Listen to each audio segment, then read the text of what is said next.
මේ සිදුවීම සිදුවන්නේ 2001 වර්ෂයේදී. මේ සිදුවීමට මුහුණ දුන් පුද්ගලයාගේ නම කෙවින් මැනිස්. කෙවින් කියලා කියන්නේ පරණ බඩු සාප්පුවක් කරගෙන යන පුද්ගලයෙක්. එයාට අවශ්‍ය කරන බඩු එයා මිලදී ගන්නේ යාඩ් සේල් වලින්. මේ කාලේ අතරතුරේදී මෙයාට දැනගන්න හම්බ වෙනවා යාඩ් සේල් එකක් ගැන. මේ යාඩ් සේල් එක කරගෙන යන්නේ අවුරුදු 103ක් ජීවත් වෙලා ළඟදී මැරිච්ච ජෙවිෂ් කාන්තාවකගේ මිනිබිරියක්. ඉතින් මේ මිනිබිරි මේ යාඩ් සේල් එකේ විකුණන්නේ එයාගේ ආච්චිට අයිති පරණ බඩු වගේ. කෙවිනුත් මේ යාඩ් සේල් එකට යනවා. එයා එතන තියෙන බඩු දැක්කට පස්සේ ඒව ගොඩක් වටිනවා කියලා හිතලා ඒ වගේම බඩු කීපයක්ම මිලදී ගන්නවා. එයා මේ බඩු අතර දකිනවා වයින් බොක්ස් එකක්. මෙයාගේ අම්මගේ උපන්දිනෙත් ළඟ එන හින්දා එයා හිතනවා මේ වයින් බොක්ස් එක එයාගේ අම්මට gift එකක් විදියට දුන්නොත් අම්මා ගොඩක් සතුටු වෙයි කියලා. ඉතින් අර බඩු කීපයත් සමගම මෙයා මේ වයින් බොක්ස් එකත් මිලදී ගන්නවා. මිලදී ගත්ත බඩු එයාගේ ට්‍රක් එකට පටවන අතරතුරේදී කවුද කාන්තාවක් පිටිපස්සේ ඉඳන් අහනවා ඔයත් මේ ඩිබක්ස් බොක්ස් එකත් මිලදී ගත්තද කියලා. කෙවින් පිටිපස්සේ හැරිලා බලනවා. එතකොට ඉන්නේ අර මිනිබිරි. ඉතින් එයා මේ මිනිබිරියට කියනවා මේක නිකම් වයින් බොක්ස් එකක් විතරයිනේ කියලා. ඉතින් මිනිබිරිත් කියනවා ඔව් මේක නිකම් වයින් බොක්ස් එකක් විතරයි. ඒත් මගේ ආච්චි විශ්වාස කරා මේක ඩිබක්ස් බොක්ස් එකක් කියලා. කෙවින් දන්නේ නැහැ මේ ඩිබක්ස් බොක්ස් එකක් කියලා කියන්නේ මොකක්ද කියලා. ඉතින් මේ ඩිබක්ස් කියලා කියන්නේ දුෂ්ට බලගතු ආත්මවලට. යුදව්වන් විශ්වාස කරා මේ ඩිබක්ස්ලව පෙට්ටියක් අස්සට දාලා හිර කරත් එයාලට ඒකෙන් කිසිම කරදරයක් වෙන්නේ නැති කියලා. ඒත් කවුරු හරි මේ පෙට්ටියක් විවෘත කරොත් ඒ විවෘත කරන කෙනාට වගේම ඒ කෙනාගේ වටේ ඉන්න අයටත් පෙට්ටිය ඇතුලේ ඉන්න ආත්මය එළියට ඇවිල්ලා කරදර කරන්න පටන් ගන්නවා. ඉතින් මේකට තමයි ඩිබක්ස් බොක්ස් එකක් කියලා කියන්නේ. ඉතින් ඒ ඩිබක්ස් බොක්ස් එක ඇතුලේ ඉන්න යක්ෂයන්ට තමයි ඩිබක්ස්ලා කියලා කියන්නේ. කෙවින් ඉතින් ඕව විශ්වාස කරන්නේ නැහැ. ඒකින්ද එයා මිලදී ගත්ත බඩු එයා යාගේ ෂොප් එකට අරන් යනවා. ඒ ෂොප් එකේ පල්ලෙහා තට්ටුවේ තමයි ගබඩා කාමරේ තියෙන්නේ. ඉතින් කෙවින් ගබඩා කාමරේට ගිහිල්ලා අර ඩිබක්ස් බොක්ස් එක එතනින් එයා තියනවා. එයාට ආසාවක් ඇති වෙනවා මේ ඩිබක්ස් බොක්ස් එක ඇතුලේ තියෙන්නේ මොනවද කියලා ඒ පෙට්ටිය විවෘත කරලා බලන්න. ඉතින් එයා ඒ පෙට්ටිය විවෘත කරලා බලනවා. ඒක ඇස්සේ ලොකු දේවල් නැහැ. 1920 ගණන් වල පාවිච්චි කරපු සතේ කාසි දෙකක්, කෙස් රොද කිහිපයක් වගේම සොහොන් ගල් දෙකක් තියෙනවා. ඒ සොහොන් ගල් දෙකේ කොටලා තියෙනවා ශාලෝම් කියලා. ඉතින් එයා වච්චර හිතන්නේ නැහැ. එයා ආයෙත් පෙට්ටිය වහනවා. වහලා එයා උඩට යනවා. කෙවින්ගේ ෂොප් එකේ වැඩ කරන තව ගෑන් ළමෙක්. එයාගේ නම ජේන්. කෙවින්ගේ වැඩ වගේකට එයාට එළියට යන්න උවමනා වෙනවා. ඉතින් එයා ජේන්ට ෂොප් එක බාර දීලා කෙවින් යනවා. කෙවින් ගියාට පස්සේ ජේන්ට ඕන වෙනවා පල්ලෙහා ගබඩා කාමරේට යන්න වඩු වගේක් ගන්න. ජේන් යාගේ යාළුවෙක් එක්ක මැසේජ් කර තමයි ඉන්නේ. ඉතින් එයා යාළුවත් එක්ක මැසේජ් කරම එයා පල්ලෙහා තට්ටුවට යනවා පඩිපෙළෙන් බැහැගෙන. ඉතින් මෙයා පල්ලෙහා තට්ටුවට යද්දී එයාට 아무තු හැඟීමක් දැනෙනවා. ජේන් කියන්නේ අවුරුදු ගානක ඉඳන් කෙවින්ගේ ෂොප් එකේ වැඩ කරන කෙනෙක්. එයා හැමදාම මේ ගබඩා කාමරේට යනවා එනවා. ඒත් එයාට කවදාවත් මේ වගේ හැඟීමක් දැනෙලා නැහැ. ඒත් අද එයාට හිතට ලොකු බයක් දැනෙනවා වගේම අමුතුම හැඟීමක් දැනෙන එක ගණන් ගන්න නැහැ. එයා පල්ලෙහාට පඩිපෙළෙන් බැහැලා පල්ලෙහාට යනවා. එතකොට එයාට ඇහෙනවා කොස්සක් වැටෙන සද්දයක්. එයා පිටිපස්ස හැරිලා බලනවා ඒත් කිසිම දෙයක් නැහැ. ටික එයාට ඇහෙනවා බඩු එකින් එක බිමට වැටෙන සද්ද. එකපාරටම ගබඩා කාමරේ දාලා තිබ්බ ලයිට් එක, ඒ කියන්නේ බල්බ් එක බිමට වැටිලා බිඳිලා යනවා. ගබඩා කාමරේම කළුවර වෙනවා. ජේන්ට දැනෙනවා මෙතන කවුරු හරි ඉන්නවා වගේ. එයා ඉක්මනටම කෙවින්ට කෝල් එකක් ගන්නවා.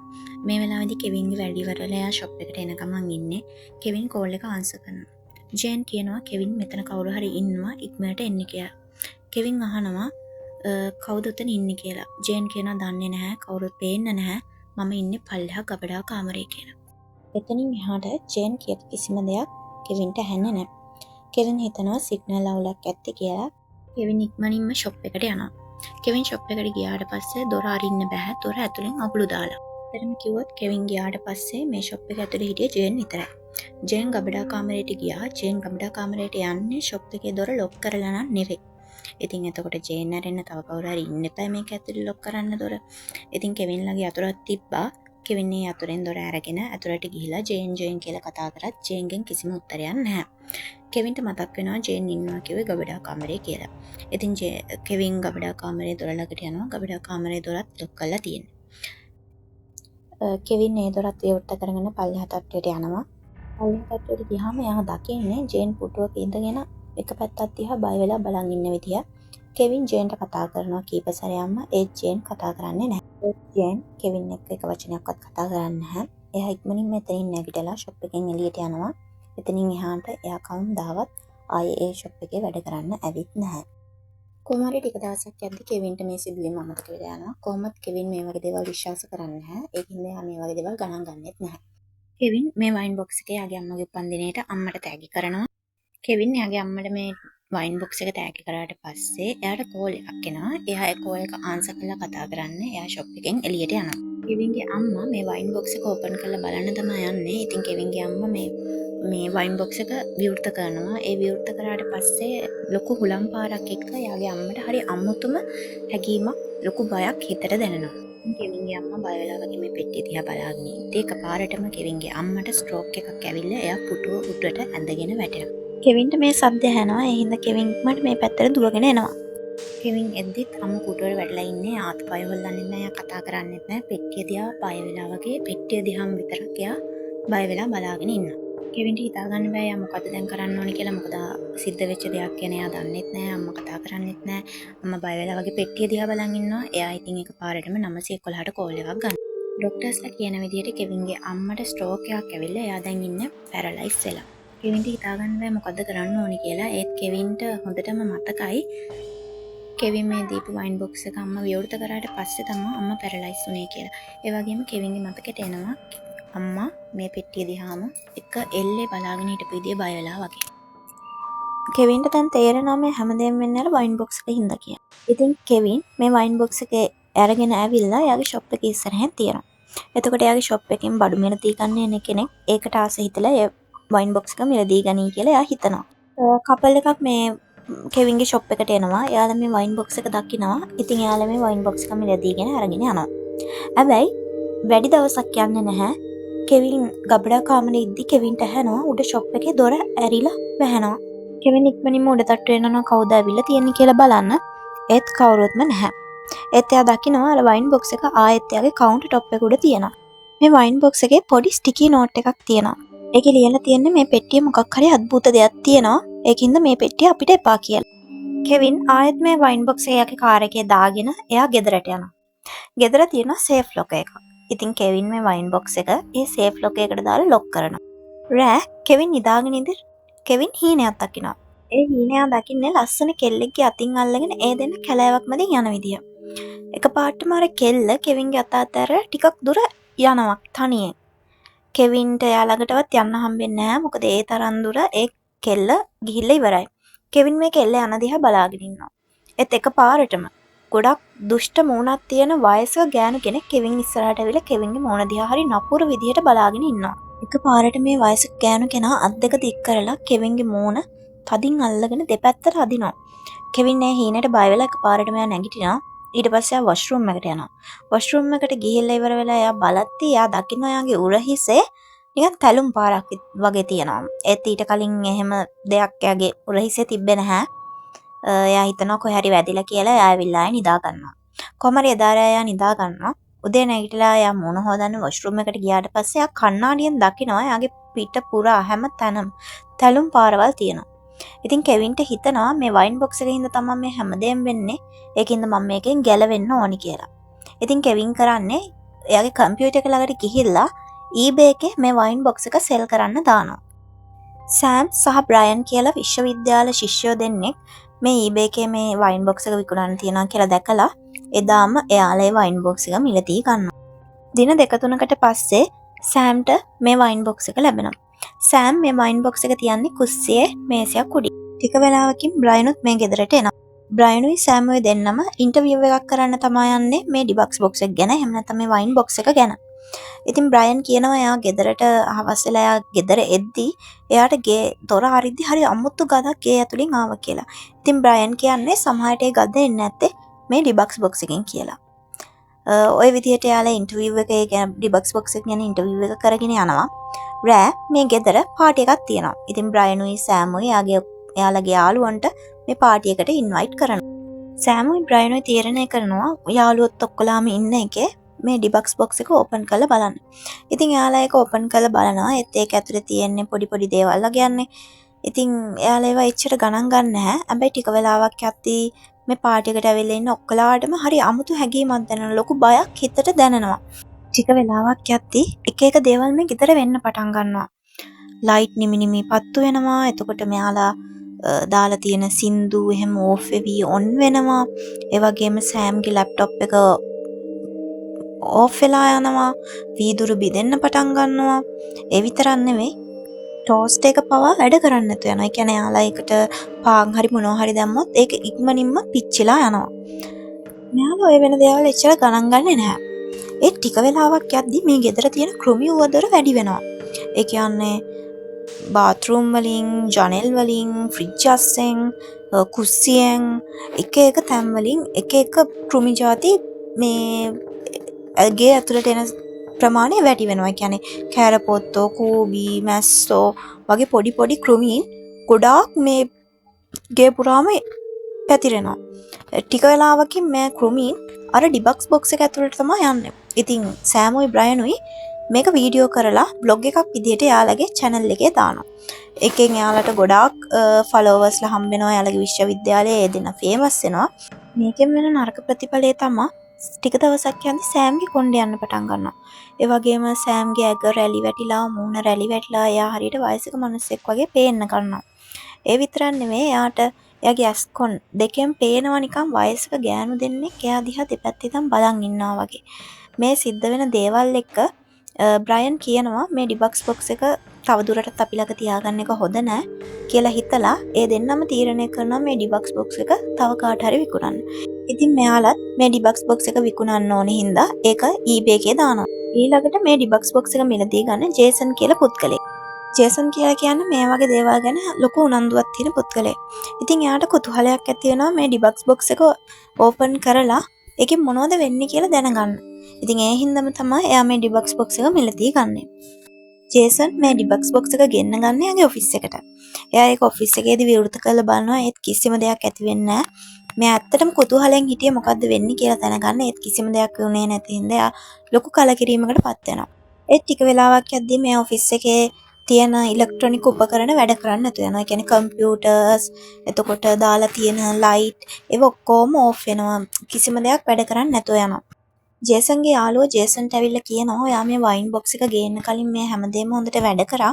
ඔයා මේ වයින් බොක්ස් එක මේ ඔෆිස් එකට ගෙනාපු වෙලේ ඉඳන් අපේ කම්පියුටර්ස් එහෙම වැඩ කරන්නේ නැහැ.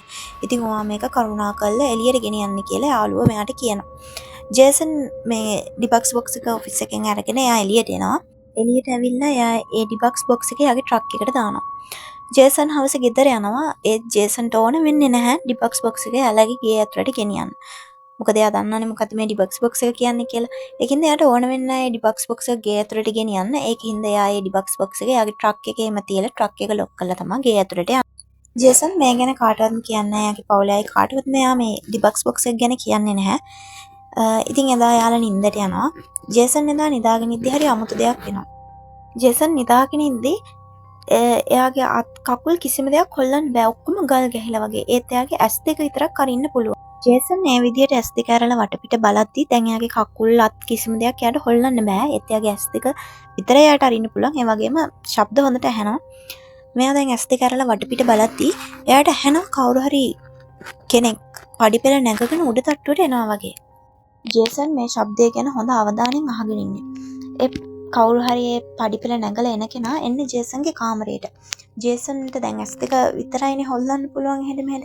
ජේසන් ඇහැ කොනින් බලනවා දොර දිහා. එතකොට එයා දකිනවා අවතාරයක් දොර ළඟ හිටගෙන ඉන්නවා. ජේසන් බලාගෙන ඉද්දි මේ අවතාරය ටිකෙන් ටික ජේසන් ළඟට ලම් වෙන්න පටන් ගන්නවා. ජේසන් හොඳටම බය වෙලා ඉන්නේ. ලම් වෙන්න තමයි ජේසන් මේක දකින්නේ මේක වයස්ක කාන්තාවකගේ හේවණල්ලක් කියලා. එහෙම නැත්නම් අවතාරයක් කියලා. මේ ගෑනු කෙනා එයාගේ ඔළුව පේන්නේ නැති වෙන ෂෝල් එකක් දාගෙන ඉන්නේ. ඒ වගේම මූණ පේන්නේ නැති වෙන්න එයා බිම් බලාගෙන තමයි ඉන්නේ. මේ ගෑනු කෙනා පියවරෙන් පියවර ජේසන් ළඟට ලම් වෙනවා.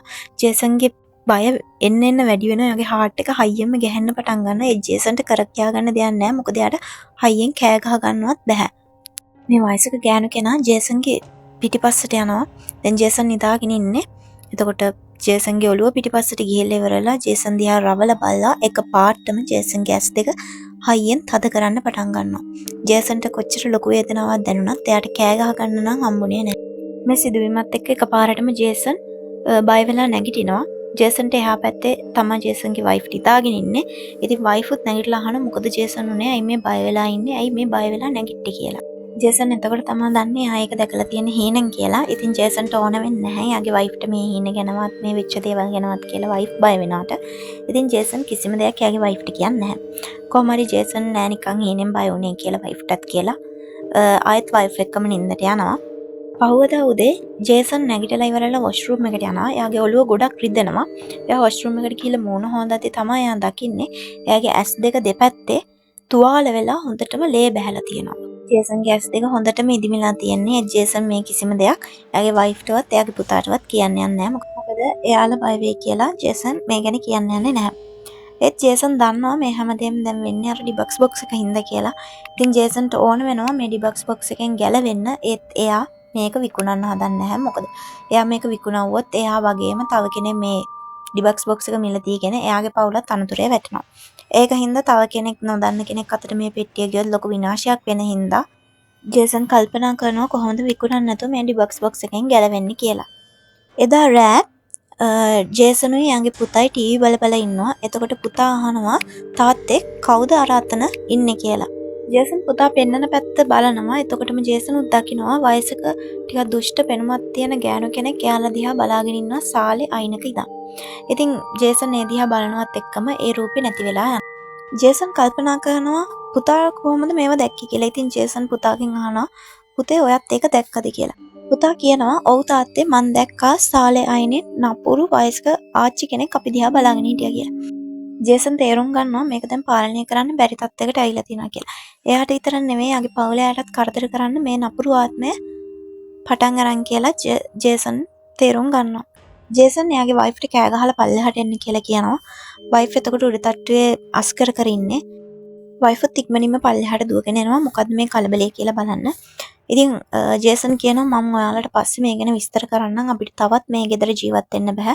අපි ඉක්මනින්ම මෙහෙන් යන්න ඕනි කියලා ජේසන් එයාගේ වයිෆ්වයි පුතාවයි කාර් එකේ දාගෙන යනවා. යන්නේ ජේසන්ගේ වාහනේ නෙවෙයි. මොකද ජේසන්ගේ වාහනේ තමයි ඩිබක්ස් බොක්ස් එක තියෙන්නේ. ඉතින් ජේසන් බය වෙනවා එයාගේ වාහනේ ගියොත් මොකක් හරි කරදරයක් එයාගේ පවුලේ අයට වෙයි කියලා. ඒ හින්දා ජේසන් යන්නේ වයිෆ්ගේ කාර් එකේ. ජේසන් එයාගේ පුතාවයි එයාගේ වයිෆ්වයි එයාලගේ අම්මලා ගෙදර දාලා ආයෙ එනවා. ඇවිල්ලි ඉවරලා මෙයා කල්පනා කරනවා මොකක් හරි මේ ඩිබක්ස් බොක්ස් එක විනාශ කරන්න දෙයක් කරන්න ඕනි කියලා. එයා ඉස්සෙල්ලාම හොයාගන්නවා මේ ඩිබක්ස් බොක්ස් එක ඉස්සෙල්ලාම eBay එකෙන් විකුණුවේ කවුද කියලා. ඉතින් මෙයාට දැනගන්න හම්බ වෙනවා මේක විකුණලා තියෙන්නේ කෙවින් කියලා පුත්කලෙක් කියලා. ජේසන් කෙවින්ට කතා කරලා එයාගෙන් උදව් ඉල්ලනවා මට මේ ඩිබක්ස් බොක්ස් එක විනාශ කරන්න උදව් වෙන්න කියලා. කෙවින් පොරොන්දු වුණා මේ වෙලාවේදී ජේසන්ට මම ඔයාට මේ ඩිබක්ස් බොක්ස් එක විනාශ කරන්න උදව් කරන්නම් කියලා. ඊට පස්සේ කෙවින් ඉස්සෙල්ලාම යන්නේ එයා අර ඩිබක්ස් බොක්ස් එක මිලදී ගත්ත තැනට. ඒ කියන්නේ අර අවුරුදු 103ක් ජීවත් වෙලා මැරුණ ආච්චිගේ මිනිවිරිව හම්බෙන්න. ඉතින් කෙවින් අහනවා මොකද්ද මේ ඩිබක්ස් බොක්ස් එකෙන් වෙන්නේ? මේක මිලදී ගත්ත ගොඩක් අයට ගොඩක් කරදර වලට මුහුණ දෙන්න වෙලා තියෙනවා. මොකද්ද මේකේ කතාව කියලා මට කියන්න. ඉතින් ඒ වෙලේ මේ ගෑනු කෙනා කියනවා මං එදා ඔයා මේක අරන් යද්දිම ඔයාට කිව්වා මේ බොක්ස් එක අරන් යන්න එපා කියලා. ඒත් එදා ඔයා මේවා ගණන් ගත්තේ නෑ. මගේ ආච්චි විශ්වාස කරා මේක ඩිබක්ස් බොක්ස් එකක් කියලා. ඉතින් ඒ වෙලේ මේ ගෑනු කෙනා කෙවින්ට විස්තර කරනවා එයා මේ පෙට්ටිය ගැන දැනගත්ත දේවල්. එයාගේ ආච්චි දෙවන ලෝක යුද්ධ සමයේදී පෝලන්තයේ ජීවත් වුණ කාන්තාවක්. මේ ආච්චි යාගේ යාළුවෝ කට්ටියක් එක්ක එකතු වෙලා පොඩි ගේම් එකක් කරනවා ඔයිජා බෝඩ්. ඔයිජා බෝඩ් එකක් හදලා මේ ඔයිජා බෝඩ් එකෙන් මැරිච්ච අය සම්බන්ධ කරගෙන ඒ මැරිච්ච අයත් එක්ක කතා කරන්න තමයි මෙයාලා මේ හදන්නේ. මෙයාලා මේ ඔයිජා බෝඩ් එක හැදුවේ විනෝදෙට. නමුත් මෙයාලා උත්සාහ කරනවා මේ ඔයිජා බෝඩ් එක හරහා මැරිච්ච කෙනෙක් සම්බන්ධ කරගන්න. එයාලා කාලයක් තිස්සේ උත්සාහ කරත් ඒක හරියන්නේ නැහැ. එහෙම කිසිම ආත්මයක් සම්බන්ධ කරගන්න බැරි වෙච්ච හින්දා මෙයාලා ඒකේ බලාපොරොත්තු අතහැරලා දානවා. ඒත් එක දවසක් මේ ඔයිජා බෝඩ් එකේ චේන් එක එකම වචනයකට ගිහිල්ලා හැම වෙලේම ඒ වචනේම පොයින්ට් කරන්න පටන් ගන්නවා. නැවත නැවත ඒ වචනේම පෙන්눔 කරන්න පටන් ගන්නවා. ඒ වචනේ තමයි release me release me release me. එදා මෙයාලා ගොඩක් කලබල වෙනවා. ඒක හින්දා මෙයාලා මේ ඔයිජා බෝඩ් එක විහික් කරලා පැත්තකට දාලා තියෙනවා. එයාලා ඔයිජා බෝඩ් එක විහික් කරා කියලා මේ ප්‍රශ්න නැවතුනේ නැහැ. කවුරු වුණත් එදා ඒ ඔයිජා බෝඩ් එකට ආත්මය සම්බන්ධ වෙලා තියෙනවා. එදා ඉතින් ඒ ඔයිජා බෝඩ් එකට සම්බන්ධ වෙච්ච ආත්මය මෙයාලට දිගින් දිගටම කරදර කරන්න පටන් ගන්නවා. ඉතින් එදා එයාලා තීරණය කරනවා මේ කරදර වලින් බේරෙන්න මේ ඔක්කොම ටික එකතු කරලා එක පෙට්ටියක් අස්සට දාලා ඒ ඔක්කොම හිර කරලා මේක ඩිබක්ස් බොක්ස් එකක් බවට පත් කරන්න. අන්න ඒ විදිහට තමයි මේ වයින් බොක්ස් එකට එන අපුරු ආත්මය ඇතුල් වෙලා මේක ඩිබක්ස් බොක්ස් එකක් බවට පත් උනේ කියලා තමයි මෙයාලා විශ්වාස කරන්නේ. කෙවින් කියනවා මම මේක විවෘත කළා ඉවරයි. මම මේක විවෘත කරපු හින්දා මම විතරක් නෙවෙයි මගේ අම්මත් දුක් විඳිනවා. ඒ විතරක් නෙවෙයි පවුල් කීපයක්ම මේ හින්දා කරදරේ වැටලා ඉන්නේ. දැන් මම මොකද මේකට කරන්නේ? මේක විනාශ කරන්න මම මොකද කරන්න ඕනේ කියලා. ඉතින් මේ ගෑනු කෙනා කියනවා ඔයාලට තව එක දෙයක් කරන්න පුළුවන්. ඔයාලා පූජකවරයෙක් සම්බන්ධ කරගෙන ආයෙත් මේ ආත්මය අල්ලලා ඒ ඩිබක්ස් බොක්ස් එක ඇතුළටම දාලා හිර කරන්න ඕනේ.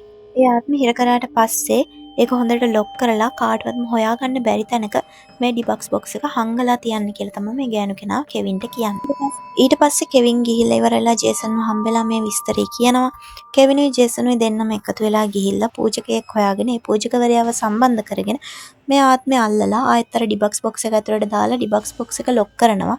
ලොක් කළා ඒ ආත්මේ ඩිබක්ස් බොක්ස් එක ඇතුලේ හිර කරනවා. ඊට පස්සේ මෙයාලා මේක කාටවත්ම හොයාගන්න බැරි තැනක ගිහිල්ලා හංගනවා. මෙයාලා කාටවත්ම කොයින් වෙලාවකවත් ඩිබක්ස් බොක්ස් එක හංගපු තැන ගැන කියන්නේ නැහැ.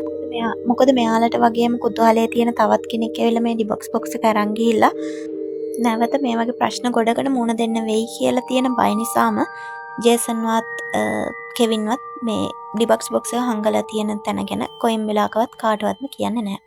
අද වෙනතුරුවත් කවුරුත් දන්නේ නැහැ මේ ඩිබක්ස් බොක්ස් එක කොහෙද හංගලා තියෙන්නේ කියලා. අපේ channel එකට අලුත් කෙනෙක් නම් channel එක subscribe කරලා bell icon එකත් on කරලා තියාගන්න. පළවෙනි වීඩියෝ එකේ හින්දා අඩුපාඩු ඇති. මෙතනින් එහෙනම් අද වීඩියෝ එක ඉවරයි.